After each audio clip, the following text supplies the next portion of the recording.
మొన్న పండగ అత్తగారింటికి వెళ్ళినప్పుడు మీ ఊరు కులుకు భజన డాన్స్ మిస్ అయిపోయావురా. ఎరా రాఘవ, ఏంటి కొత్తగా గడ్డం?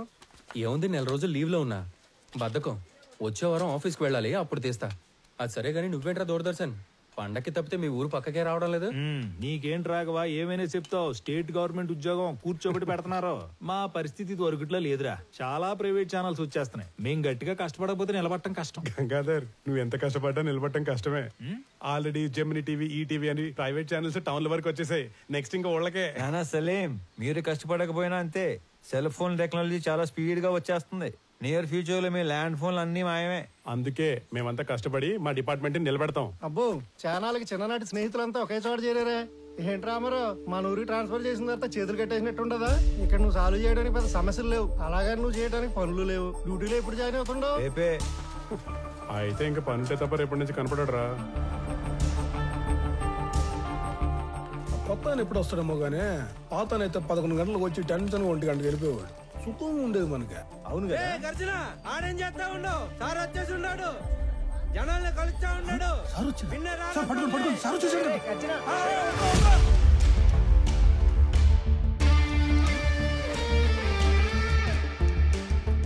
నమస్కారం సార్, నా పేరు గజ్జల శాంత్ స్వరూప్ సార్. అట్లంటే మీకెందుకు సార్ శ్రమ?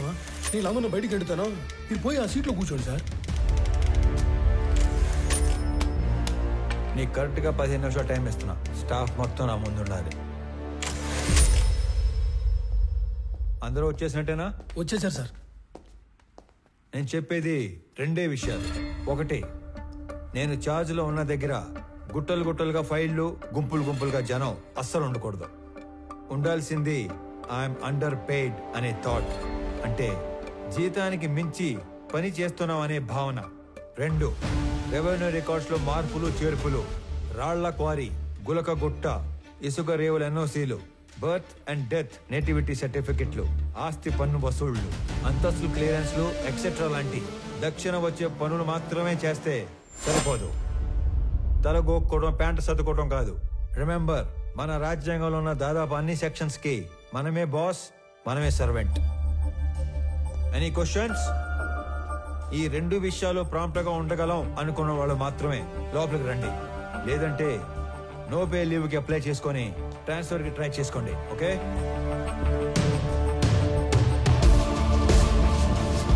There is no privacy, no protocol in my office. నేను చేసే పని మీకు కనపడాలి, మీరు చేసే పని నాకు కనపడాలి. Only progress that matters.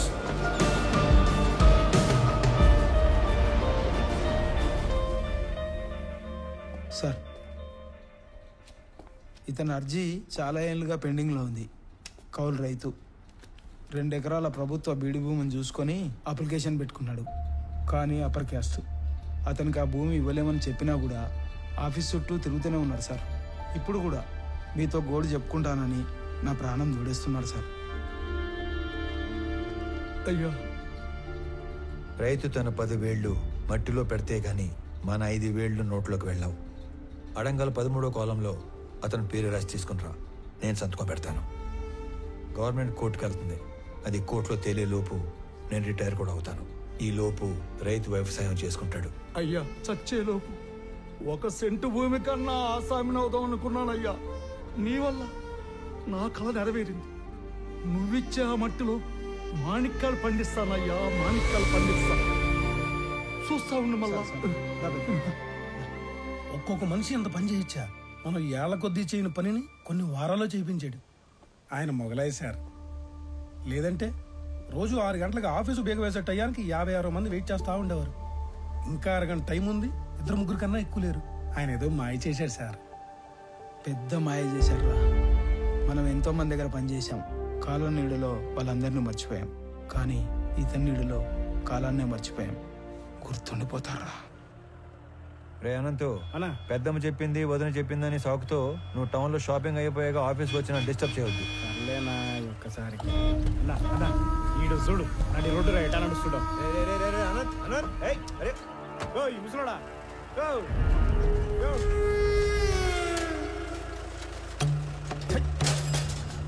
చూడనంత గట్టిగా మూసేది వెనకొచ్చేటి బండి తొక్కే పైపోతావు.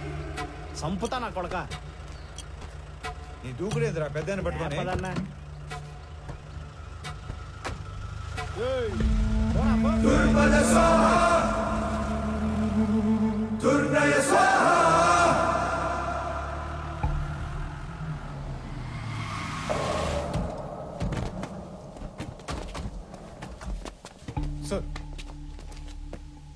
ఇంత కష్టమైన పని అని తెలియక పెద్ద పోసు కొట్టి మిమ్మల్ని నమ్మి ఈ పని టేకప్ చేశా.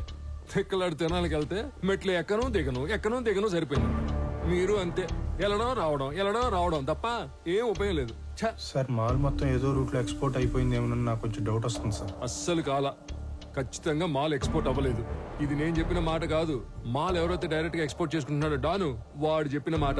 మాల్ మీకు ట్రేస్ అవ్వట్లేదు కదా అని మన దేశంలోనే లేదని చెప్పి కథలు చెప్పొద్దు.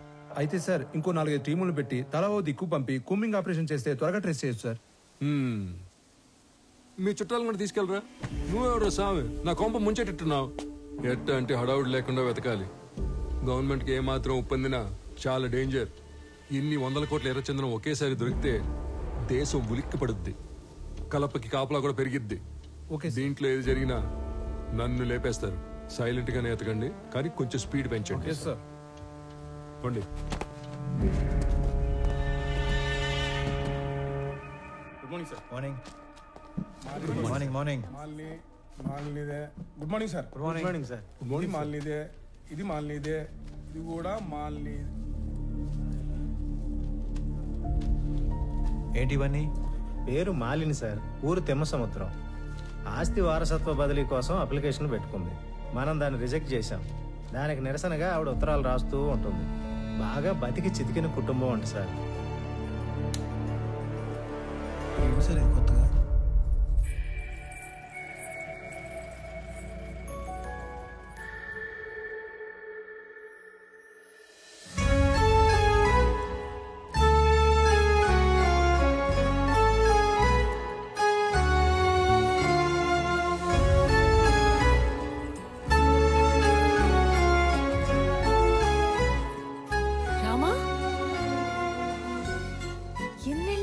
చూసి. అయినా నువ్వు అసలు ఏం మారలేదు. రా కూర్చో. పర్లేదు, ఇక్కడ కూర్చుంటాను.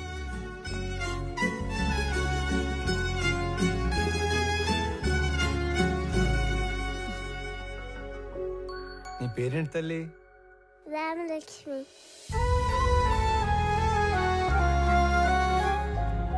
ఇప్పుడే వస్తాను. స్కూల్కి వెళ్తున్నావా?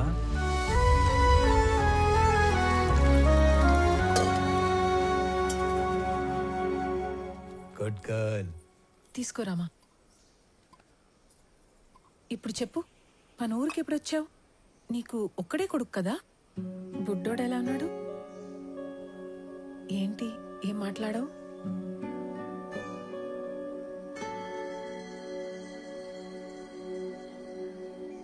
అసలు ఏం జరిగింది? రామా, నువ్వు వెళ్ళి ఆడుకో తల్లి.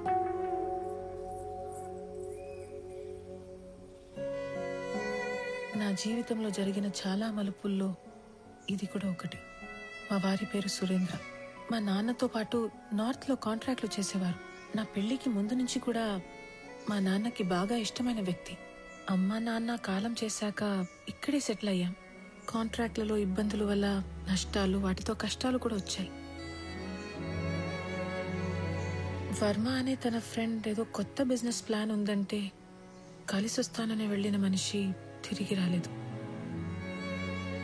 నేను ఏడ్చి ఏడ్చి కన్నీళ్లు కూడా రావట్లేదు. అవును, ఇవి నీ చేతికి ఎలా వచ్చాయి? కొన్ని రోజుల క్రితమే డిప్యూటీ కలెక్టర్ గా ఇక్కడికి ట్రాన్స్ఫర్ అయ్యి వచ్చాను. అవునా?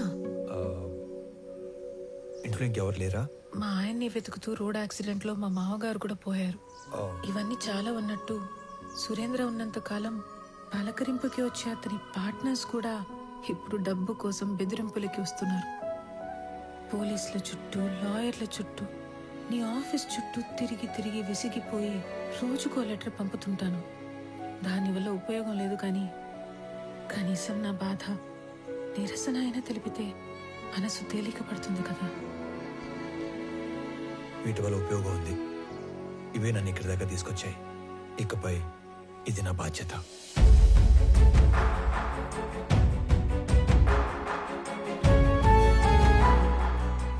వల్ల ప్రేమలో ఓడిపోయినా ఆ బాధని లోపలే దిగమింగుకొని చిరునవ్వుతో వెళ్లిన రామ నాకు దూరమయ్యి దాదాపు 7 సంవత్సరాలయ్యింది.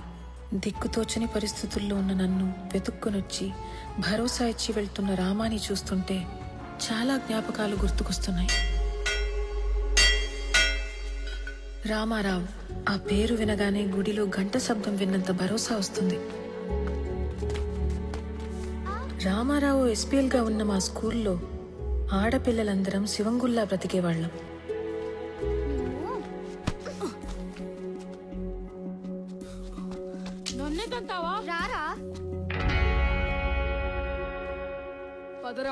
అదేంటో మొదటిసారి రామాని చూసిన రోజు నుంచి మాకేదో తెలియని బంధం ఉన్నట్లు అనిపించింది.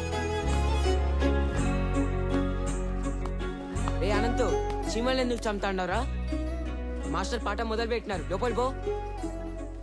కాలక్రమేణా మా అనే మాట పోయి మన అనే భావనతోనే బ్రతికేశాం. హిందీ లాంగ్వేజ్ అంటే ఏంటి?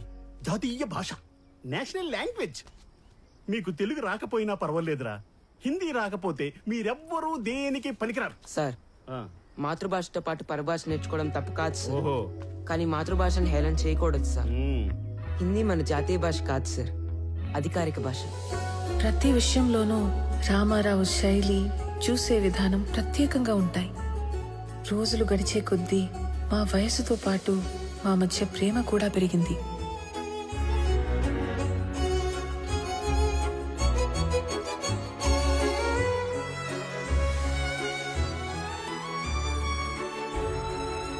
ఇప్పటికీ 2 బస్సులు వెళ్ళిపోయాయి.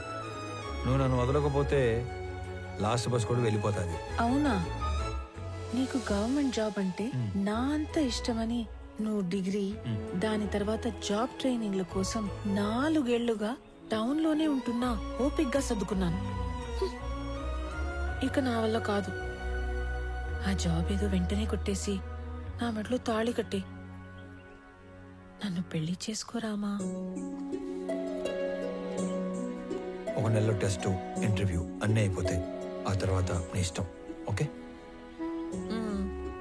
మళ్ళీ నువ్వు ఊరికి ఎప్పుడు వస్తావు? వచ్చే నెల 25వ తారీఖు. సరేనా?